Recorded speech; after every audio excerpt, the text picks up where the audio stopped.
오늘 우리는 몇 가지 질문으로 오늘 이야기를 시작하고자 합니다. 첫 번째 질문은 왜 하나님께서는 요아스가 그렇게 정성을 다해, 그렇죠? 최선을 다해 하나님 말씀대로 모든 것을 바꿔나가기 시작했는데 왜 이스라엘, 남유다죠, 정확히 말하면 남유다의 멸망을 거두지 아니하셨는가? 우리가 지난번에 이야기는 나눴겠지만 그래도 오늘은 좀 정확히 살펴볼 필요가 있습니다. 왜 그러셨을까? 두 번째 질문은 요시야 왕은 왜 이렇게 비참하다기보다는 갑작스레 죽을 수밖에 없었는가? 전쟁에 나가서. 요시야 왕에 대한 평가는 우리가 잘 알다시피 전에도 없었던, 후에도 이와 같은 자가 여호와를 섬기는 데 있어서 여호와께 돌이키는 왕으로서. 근데 하나님은 왜 안 지켜주셨는가?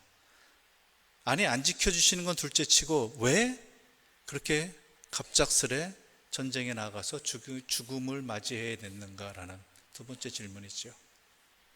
또 하나의 질문은 그의 뒤를 이어서 요시야 왕이 그 평생에 개혁을 했잖아요. 그런데 그 아들은 어때요? 여호와 보시기에 악을 행했다라고 바로 나와버립니다. 도대체 왜 그럴까? 왜? 요시야 왕이 잘못했기 때문인가? 그렇잖아요. 아버지가 평생에 어떻게 지낸 거 잘 알고, 자식 교육, 물론 바깥이란 피는 좀 적합하지 않은 것 같지만 아무튼 나라를 다스리는 데 정성을 다하다 보니까 어때요? 자식 교육은 잘못했나? 라는 생각이 들 수도 있다라는 것이죠. 왜 이런 일이 벌어졌을까? 라는 질문을 던짐으로써 오늘 이야기를 함께 좀 나눠보고자 합니다. 첫 번째 질문이 뭐였죠? 왜 하나님은 그 진노의 화살을 거두지 아니하셨는가라는 것이죠. 25절 함께 읽어볼까요? 이 24절과 25절입니다. 24절과 25절입니다. 함께 읽겠습니다. 요시야가 또 유다 땅과 예루살렘에 보이는 신접한 자와 점쟁이와 드라빔과 우상과 모든 가증한 것을 다 제거하였으니 이는 대제사장 hil기야가 여호와의 성전에서 발견한 책에 기록된 율법의 말씀을 이루려 함이라. 요시야와 같이 마음을 다하며 뜻을 다하며 힘을 다하여 모세의 모든 율법을 따라 여호와께로 돌이킨 왕은 요시야 전에도 없었고 후에도 그와 같은 자가 없었더라. 그렇죠. 요시야가 한 일은 우리가 잘 알고 있습니다. 전에도 없고 후에도 없을 정도입니다. 말씀에 따라서 모세의 율법을 따라 여호와께 돌이킨 왕은. 그런데 왜 하나님은 진노의 화살을, 멸망의 심판을 거두지 아니하셨을까? 우리가 잘 알고 있는 대로 우리가 지난 22장에서 살펴본 것 같이 하나님께서는 이미 작정하셨다라고 했기 때문에 이미 작정하신 일이니까 라는 생각이 든단 말이에요. 근데 우리 하나님은요, 때로는 작정하시는 일도 때로는 미루시는 경우도 있단 말이에요. 대부분이 그 조건부가 붙기는 합니다. 대표적인 것이 뭐예요? 소돔과 고모라 같은 경우죠. 하나님께서 소돔과 고모라의 악을 도저히 용납하지 못하시겠다 심판하시러 가는 중에 아브라함이 요청을 하잖아요. 그래서 깎고 몇 명까지 깎았는지 기억하십니까? 10명까지, 의인 10명까지 있으면. 그러면 내가 멸하지 않게 뜻을 돌이키신 하나님이에요. 우리 하나님은 그러신 분이란 말이에요. 그렇죠. 왜 요시야가 회개하고 개혁했는데 왜 하나님께서는 진노를 거두지 아니하셨는가? 요시야의 개혁은 무의미하였는가라는 생각을 들 수밖에 없죠. 그런데요, 26절부터 27절까지의 말씀 함께 읽어볼까요? 26절부터 27절입니다. 함께 읽겠습니다. 그러나 여호와께서 유다를 향하여 내리신 그 크게 타오르는 진노를 돌이키지 아니하셨으니 이는 므낫세가 여호와를 경노하게 한 그 모든 경노 때문이라. 여호와께서 이르시되 내가 이스라엘을 물리친 것 같이 유다도 내 앞에서 물리치며 내가 택한 이 성 예루살렘과 내 이름을 거기에 두리라 한 이 성전을 버리리라 하셨더라. 여기서 말하는 므낫세가 여호와를 경노케 한 그 모든 경노라고 되어 있어요. 므낫세의 경노뿐만 아니라 모든 경노라고 되어 있죠. 이 얘기 뭐냐면 요시야가 열심히 개혁을 했는데도요, 여러분 아시죠? 한번 든 악습은요 바뀌기 참 힘들어요. 므낫세 때가 어느 정도였냐면 여러분이 잘 아시더라 성전까지, 성전의 모든 건물뿐만 아니라 그 안에까지 우상이 있었고요, 모든 제사까지도 우상에 타락한 그러한 시대였다는 말이에요. 이것이 오랫동안 계속돼요. 므낫세 시대가 50몇 년 됐죠. 55년이 됐잖아요. 그러다 보니까 백성들이 그게 너무나 그 습성에 젖어버린 겁니다. 그 습성에. 심지어 어느 정도냐면 이때를 어떻게 얘기하면 아무리 죄를 져도 우상을 숭배하는 것을 거두지 않아도 성전에서 제사만 드리면, 우리 식으로 하면 예배만 드리면 다 된다라는 식으로 사람들이 생각했어요. 그러니까 하나님 뭐라고 그랬어요? 이 성전도 내가 버리리라고 그랬잖아요.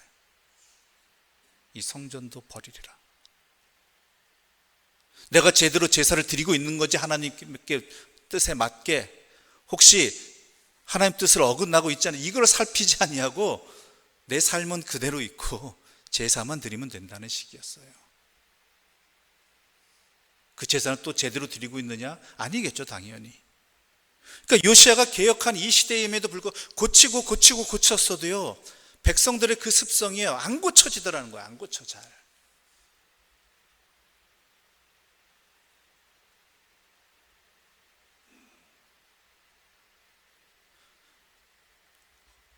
이게 바뀌는 게 참 힘들다라는 것이죠.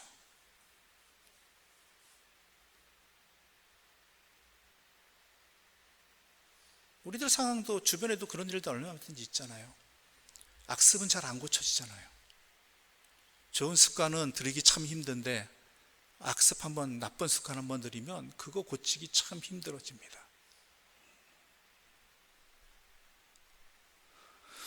그러니까 요시야 왕이 그토록 열심히 했음에도 불구하고 이들의 심령이 바뀌지 않았다는 얘기예요. 그러니까 하나님께서 작정하신 일도 있겠지만 요시야는 그런데 이 땅이, 이 백성들이, 이 성전이, 이 제사 드리는 사람들이 돌이키지 않더라는 거예요. 안 바뀌더라는 거예요. 안 바뀌더라. 조금만 했다가 돌아서고. 왜냐하면 불안하니까. 우리도 그러잖아요. 하나님 뜻대로 살아야지 하다가 세상 풍파 막 다가오면 어때요? 역시 난 어쩔 수 없어라는 거. 또 이게 더 효과 있는 것 같고 내 마음에 드는 것 같으면 아유, 예전 사람들도 했던 건데, 다 그렇게 해왔는데 라고 그냥 넘어가 버린다는 거예요. 여기에서 요시야 왕이 죽고 난 이후에 그의 아들이 여호아하스가 왕이 됐는데 여호와 보시기에 악을 행했다라는 그 원인이 바로 여기에서 나오는 거예요. 여기에서. 갑작스레 아버지가 세상을 떠났습니다. 자기가 왕이 되었단 말이에요.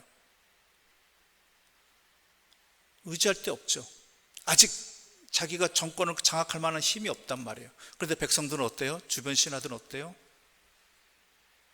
하나님 아닌 다른 것에 마음을 두고 그 악습을 버리지 못한 상태니까 휩쓸려 버리는 거죠. 휩쓸려 버리는 거예요. 어떻게 이럴 수 있을까라는데 이유가, 므낫세의 그 악행이, 그 영향이 엄청난 겁니다. 그래서 애초부터 발을 안 드는 게 맞고요, 싹을 아예 접근을 피하는 게 낫습니다.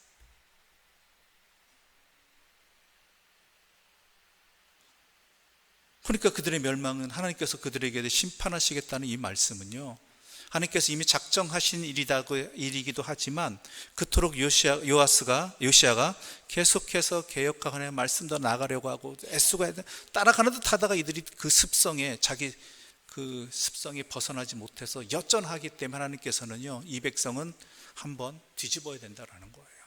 뒤집어야 된다.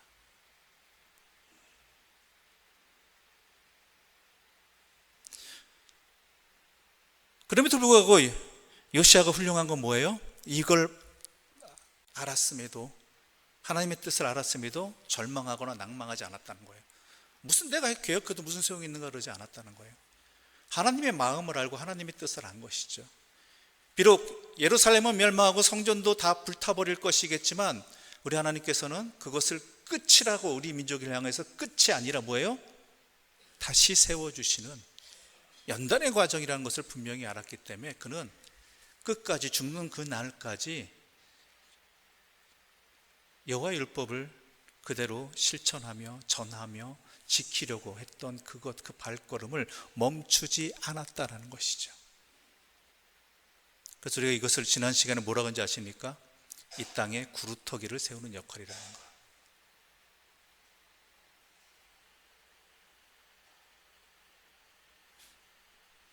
그렇기 때문에 성경에서 이 말을 하는 거예요. 요시아 전에도 없었고 후에도 그와 같은 자가 없었다. 시스기 왕도 했다가 결국은 어떻게 돼요?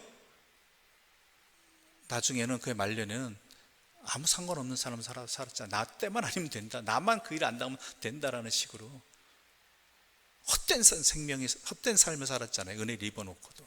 근데 요시아는 그러지 않았다라는 것이죠. 그래서 전에도 없고 후에도 없다. 우리도 마찬가지입니다. 우리가 간절히 노력하고 수고한 것들이 열매가 안 맺혀지고 고쳐지기 힘든 일들이 너무나 많습니다. 길이 보이지 않을 수도 있어요. 헛수고하는 것이 느껴질 수 있어요. 그러나 우리는요, 현상을 보는 사람들이 아니라 누구를 보는 사람들이에요? 하나님을 믿는 사람들이고 하나님의 섭리 안에 있는 사람들이잖아요. 섭리 안에 있는 사람들. 그렇다면 하나님께서 이 모든 과정을 주관하심을 믿을 때에 지금은 나에게는 헛수고처럼 느껴지겠지만 우리 하나님은 절대 헛수고 안 하시는 분이에요. 틀림없으신 분이에요.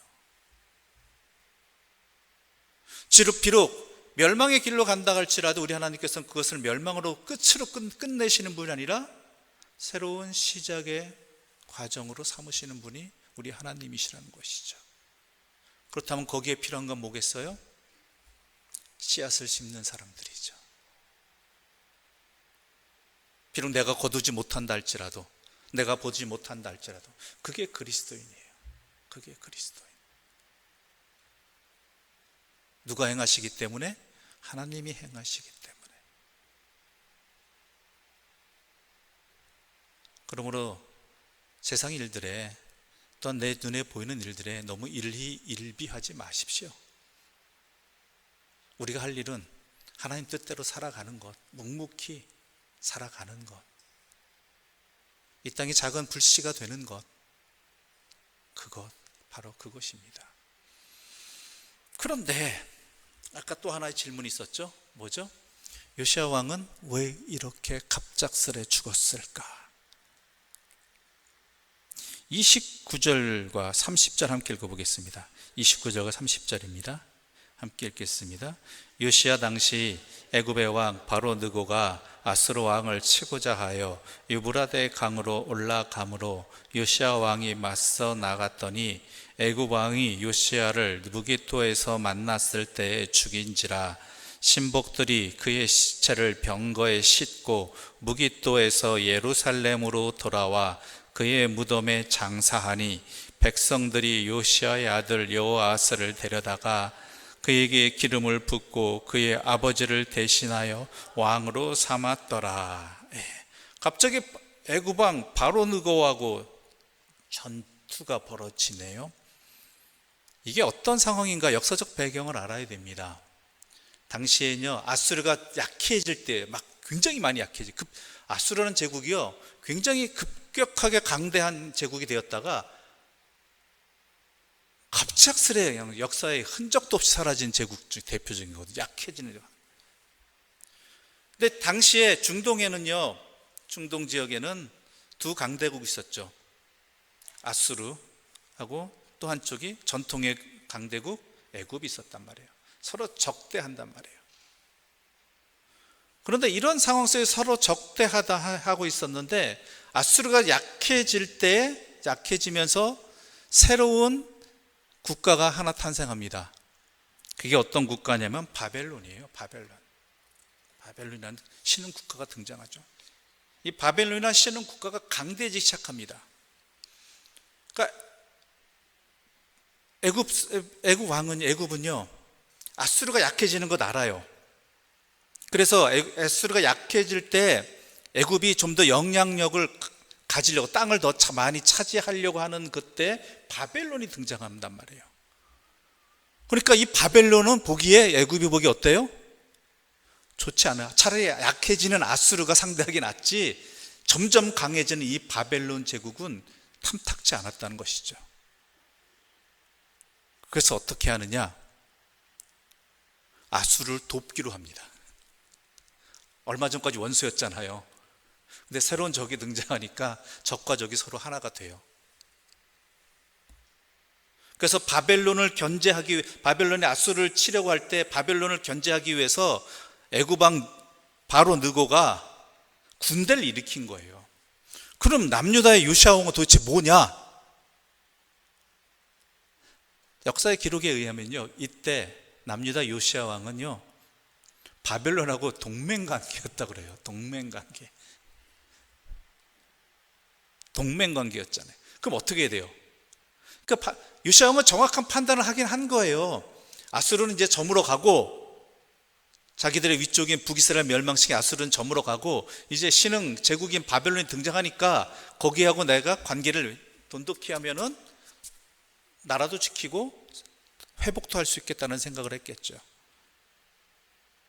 그러니까 바벨론하고 동맹 맺고 있으면 어떻게 돼요? 애굽 왕이 이쪽에서 쳐로 들어오니까 막아야 되는 거예요. 바벨론을 돕기 위해서. 애굽은 아수르를 돕기 위해 가고 바벨론을 치기 위해서 가고. 그래서 이게 만난 게 무기또에서 전쟁이죠. 전투죠. 그래서 바로 왕, 애굽 왕 바로 느고가 말합니다. 요시야에게, 당신하고 싸우러 온 게 아니라 나의 적하고 싸우러 왔다. 그러니까 내 길을 막지 말아라고 이야기하죠. 근데 요시야 왕은 안 듣죠. 그래서 거기서 화살에 맞아서 중상을 입고 요시야 왕은 전사하게 되는 겁니다. 근데 이게 뭐가 문제냐면, 바로 느고가 이렇게 말해요. 역대하 35장에 의하면 하나님께서 말씀하시는 것을, 그러니까 정확히 말하자면 넌 들으라라고 얘기해요. 하나님께서 바로 느고의 입을 통해서 말씀하시는 것을 들으라고 이야기하는 것이죠. 바로 이 부분이 요시야 왕이 실수한 겁니다.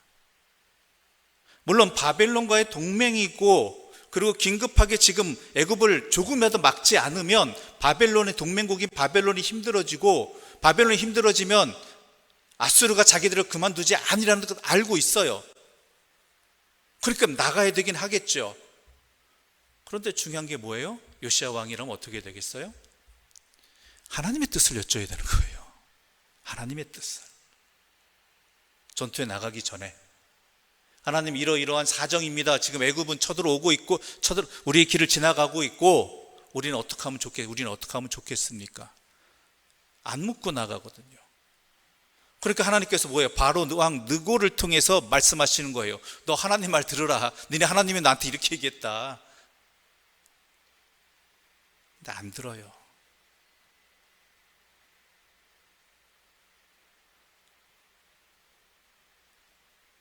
그토록 오랫동안 정성을 다해서 하나님 말씀대로 살아가려고 모든 것을 바꾸고자 수고했던 요시야였지만, 그 한순간에 이 상황 앞에서 이제 긴급해진 거죠. 놓쳐버린 거죠, 이거를. 그래서 하나님께서 애굽 왕 바로 느고의 입을 통해서도 말씀하셨는데 안 들리는 거예요. 그래서 우리가 항상 깨어 있어야 된다라는 거예요. 항상 하나님의 뜻을 반드시 여쭈라는 것도 마찬가지예요. 외교적으로 맞습니다. 군사적으로도 맞고요, 정치학적으로도 맞고요. 이게 맞는 순서예요. 막아야 돼요. 안 막으면 안 되는 거예요. 근데 하나님께서는 아니라는 것이죠.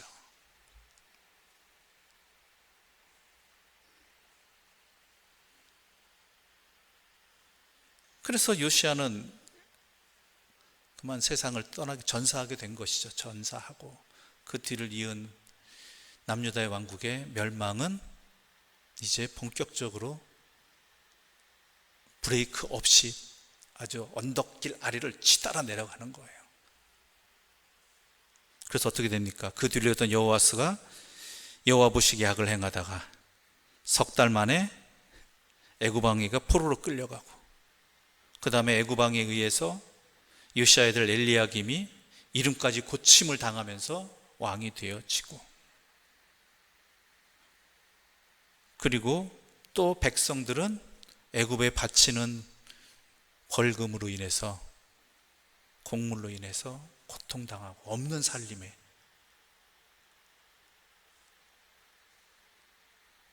오죽하면요, 우리 33절 읽어볼까요? 33절입니다. 함께 읽겠습니다. 바로 느고가 그를 하마 땅 리블라에 가두어 예루살렘에서 왕이 되지 못하게 하고, 또 그 나라로 은 100달란트와 금 1달란트를 벌금으로 내게 하고. 36절 또 함께 읽어볼까요? 35절입니다. 35절. 여호와김이 은과 금을 바로에게 주니라. 그가 바로 느고의 명령대로 그에게 그 돈을 주기 위하여 나라에 부과하되, 백성들 각 사람의 힘대로 액수를 정하고 은금을 징수하였더라. 예. 솔로몬 때요, 솔로몬이 한 해 동안 거두는 세금이요, 금으로 666달란트였어요.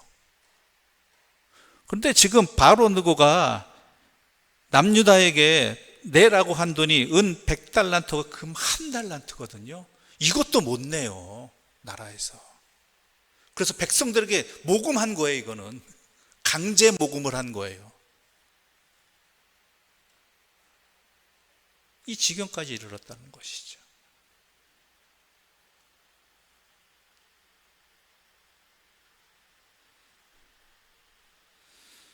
그러다 보니 이스라엘은 이제 더 이상 힘이 없는, 명목상은 왕은 있지만 바람 부는 대로 흔들릴 수밖에 없는 그러한 멸망을 앞에 둔 땅이 되어버렸다는 것이죠. 아무튼 우리가 이 본문에서 우리가 건져야 될 것은요, 이 요시야 왕을 통해서 우리가 분명히 알아야 될 것은 끝까지 하나님의 뜻을 살피자라는 것. 그렇죠? 먼저 하나님의 뜻을 알리자. 그리고 비록 요시야 왕처럼 그렇지 아니할지라도, 그리 아니하실지라도 우리 하나님께서 어떻게 해요?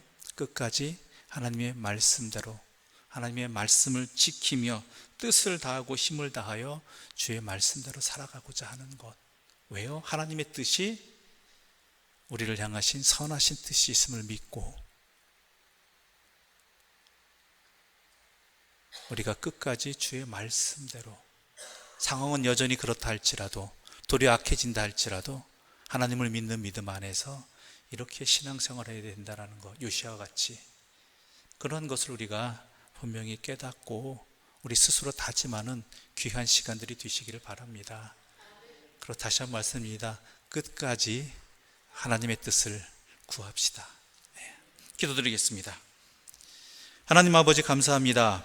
우리의 인생의 가치는 하나님께 달려있고, 또한 세상사 일들도 하나님에 의해서 주관되어짐을 오늘 본문을 통해서 요시아의 모습과 남유다 왕국의 모습을 통해서 우리에게 또한 다시 한번 알려주시니 감사합니다.